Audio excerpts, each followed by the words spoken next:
Welcome in, One Nation, to another episode of the Hive podcast. TJ Wing here today, joined by Tharon Suggs. Tharon, thanks so much for joining me, man. No problem. Happy to be here. Well, I'm happy to have you. It's been an exciting men's basketball season. We'll talk about this year. We'll talk about your journey to get to Lynchburg. But I kind of wanted to start with, when did you start playing basketball? Who made you start playing basketball? And kind of that background to where you are today. I think all the way back to about 4 years old. I think I actually came out the womb with a basketball in my hands because it ran in my family. My older brother played basketball at the University of West Virginia. My dad played, older siblings played. So I've been playing basketball for a while. So, it just runs in the family, and I just keep it going. Awesome. What years were your brother at West Virginia? My brother was at West Virginia. It's been a while. He's like 11 years older than me. Okay, sure. So I was real young when I was going to his games and stuff like that. But then he ended up transferring to Barton College. So He's had his own journey, and it was just fun to watch, and it was inspiring to me. So yeah, no doubt about it. Yeah. So then, when you're growing up, I gotta know: is there any player that you kind of modeled your game after, looked up to, and were like, "That's who I want to be in a few years"? For sure. It was definitely Kobe. I was a Lakers fan, and that was the time Kobe was there. He was number 8, so just watching him play and just watching him grow, it was just inspiring to me to see how great of a player he was and his mindset. So it just kind of drove me to be a player like him. Well, that makes a ton of sense because from different things that I've gotten to see throughout the year, you definitely have some Kobe in you, which is among the highest praise you can give any basketball player. Like before the Macon game, you're getting everybody riled up, and I'm like, all right, there's your alpha, there's your leader right there. And then you have this knack for this 15-foot fadeaway J. That's Kobe repertoire day in and day out. But let me give you my player comp, and I've mentioned this on a few broadcasts. Joe Johnson. I don't know if you watched him when he played for the Hawks and then some with the Nets, but tough shot taker, tough shot maker. Feels like the more contested the shot is, the better the odds are for whatever reason. Did you ever watch him growing up? And I actually did, and I watched a little bit of him recently, playing. Sure. He's still playing, exactly. Playing in the Big Three and stuff like that. So, I really like his game, and I can see the comparison for sure. You have a little bit more of a range for the three ball. Johnson was like, he's got to be on the perimeter. Yeah. You knock it down from, well, I guess NBA range is a little deeper in college. Anyways, we're getting sidetracked here. But just interested by that player comp, and Kobe's, same, but different. But awesome. So, let's go ahead and jump forward a little bit. You're in high school. You go to Emory and Henry. Talk to me about that process, and then you transfer to Lynchburg. Tell me a little bit about that. Playing at Emory and Henry definitely was a good time for me. I was at a point coming out of high school where I didn't really know where I wanted to go. Emory Henry was like kind of my last option. So I ended up going there, ended up playing for a really good team, got to play a lot my freshman and sophomore year. So that was really, it was beneficial for me just where I'm at right now. Like I was able to get that experience early. But then I realized like that wasn't the school I was going to graduate from. I didn't really feel at home there. So put my name in the transfer portal. Literally that same week, Coach Q and Coach Scott hit me up, and they were just kind of consistent with it. I ended up taking a visit here, came here, and as soon as I got here, I felt like I was at home. So being in conference rivals, it just kind of helped me a little bit to recognize, Lynchburg is a good program, and I felt myself here, so I ended up coming here. So.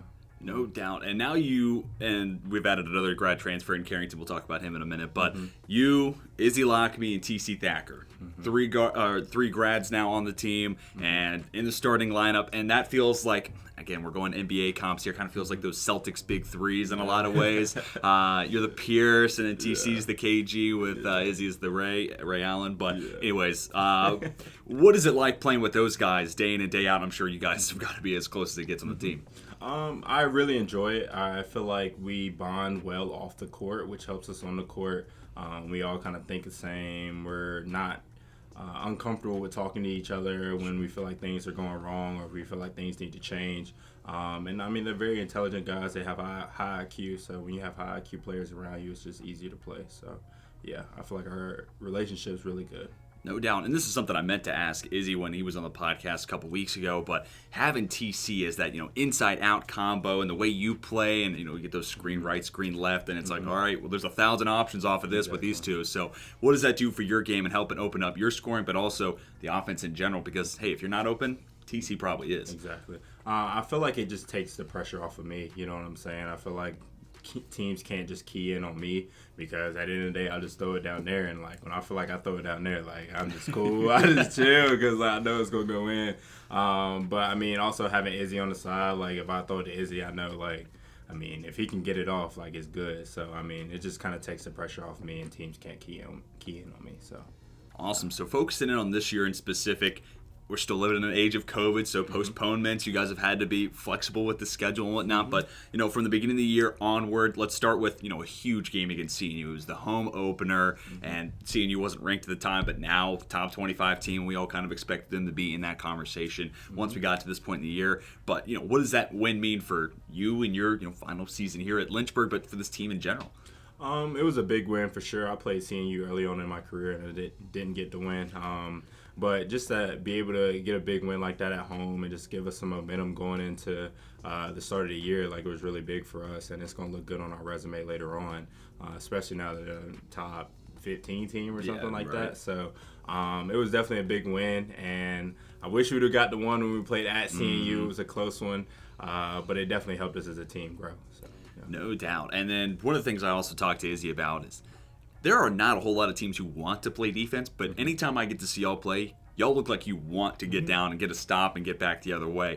And I think part of that, Coach Scott, I think it starts from the top down. But talk to me about y'all's mindset and the ability to just say, hey, I'm going to lock you down, and that's how we'll win the game if we have to. We'll play 60-55 if we have to, but we can beat you 90-80 if you want, however you like it. I think it just goes back to the fact Coach Scott talked about at the beginning of the year, finding our identity. And, I mean, our identity can't be outscoring teams. So one thing we wanted to key in on was defense. We look back on all the previous teams that were successful, all the previous teams that were able to win national championships, and all of those teams were top ratings in defense. So that was something we all just took pride in, especially the seniors, and all the way down. It's like, if we can stop teams, we already know we can score. We have scores all over the court. So, I mean, if we stop teams, it's going to be easy wins. So, yeah.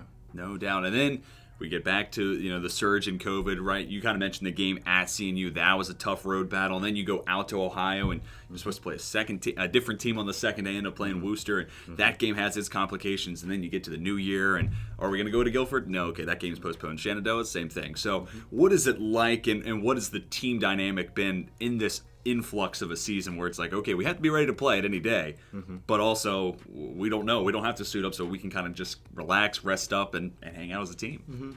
I don't think it's anything new for us. I mean, we have a lot of returning guys from last year, and last year it was kind of the same story where you think you're about to play, then you end up don't playing for another week or two. So it's nothing new for us. We just kind of staying positive, just realizing that the adversity is going to help us at the end. So we're just staying poised and just waiting for the next team every single time. So. Yeah. No doubt. And the next team, we'll talk about that. That's a big game on Thursday with Roanoke. But let's talk about this past weekend's game at Randolph, making number one team in the country. So, that's got to be an exciting prospect to be like, I mean, not everybody gets to play number one, and we can take them down. Yeah. And you look at the first 20 minutes, the first half of that game, you're up 40-39 at the break. Jordan Parham's doing his thing. He's got 15 at the break. You're in double figures already. Things are looking great. Second half goes in a different direction, but what are some of your big takeaways from that game, especially considering it's so tough? Because the first 20, hey, that was awesome. That would have been what we wanted. And the next 20 goes in a different direction. So what were some of your big takeaways from that game? I mean, as you said, we started off the game really well. We had a really good first half. I mean, we had been looking at this game. We had this game circled for a while because, like, every single time we play them, it always comes down to the wire. So we had a really good first half. I just feel like second half they made some adjustments that just kind of kept us from doing the things we were able to do in the first half. I mean, you got to give credit to them. They're a good team. So I just feel like it was a learning lesson for us, and we plan to see them later on in the season. And I feel like losing that game is going to give us leverage when we end up playing them again. So I feel like it definitely helped us in a way. And, I mean, even though it didn't go as planned, I mean, you just still got to stay the course. So. No doubt. And that was some of my initial takeaways, right? You see Randolph-Macon bring out this full-court trap defense when they start falling behind in the first half, and some of the things they do on the offensive side. It's like, okay, they're already starting to pull out some of the things up their sleeves, so this is interesting once we get to postseason time. Is that still available? So from the number one team in the country to another team that was in the preseason top 10, Roanoke, on the schedule for this Thursday. Tell me a little bit from what you know about this team and, how big of a game it's alumni night, right, as well. I think so. Maybe. Well, no. I think it's the Big Campers night. Oh, Big Campers, right? And Alumni Saturday. Yeah, this is why I got you on, keeping me straight. Exactly. I mean, every game's a big game.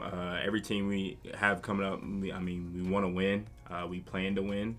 Roanoke's another in-conference rival that, we haven't been too successful against in the past. But, I mean, this is the year we feel like we're trying to get over that hump and change that. So we haven't really dove much into them because we've been focusing on us and just getting ourselves better. Cause I feel like if we get to the point where we're playing our best basketball, we can beat anybody in the country. So we're going to start preparing for them today.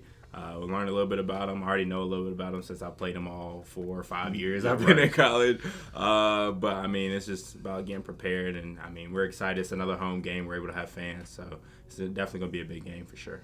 Awesome. And then one of the last things I want to ask you, you're still figuring out your team identity, what tweaks you can make. But with that said, what after you make those tweaks and those changes and things you have to do throughout the season, what's the potential for this team? I've asked TC, I've asked Izzy. They gave me the same answer. Mm-hmm. Now I got to find out what do you see it as, and does it line up with the other two? I see that we can be national champions. That's what they said. There we go. For sure. Like, I mean, I've been in this league long enough. I've played here. I know what it takes. I've seen what it takes. I mean, we just played the number 1 team in the nation. We were up at halftime. We were up by like 8 at one point. So, I mean, like, if we can do that against the number 1 team in the nation, like, we can do that against anybody in the country. So, I mean, it's just about taking steps in the journey, taking those lessons, continuing to grow, continue to get to the point where we're playing our best basketball, and then catch fire at the end of the season. And, I mean, once we do that, I mean, I feel like it's going to be a long road. Awesome. Yeah. Well, Tharon, thank you so much for joining me, man. I really appreciate it. No problem. Thank you for having me. Awesome. Well, that's going to do it for this episode of the Hive Podcast. Be sure to come back next week when we have a new episode for you. Till then, my name is TJ Wingert. He's Tharon Suggs, and we are signing off.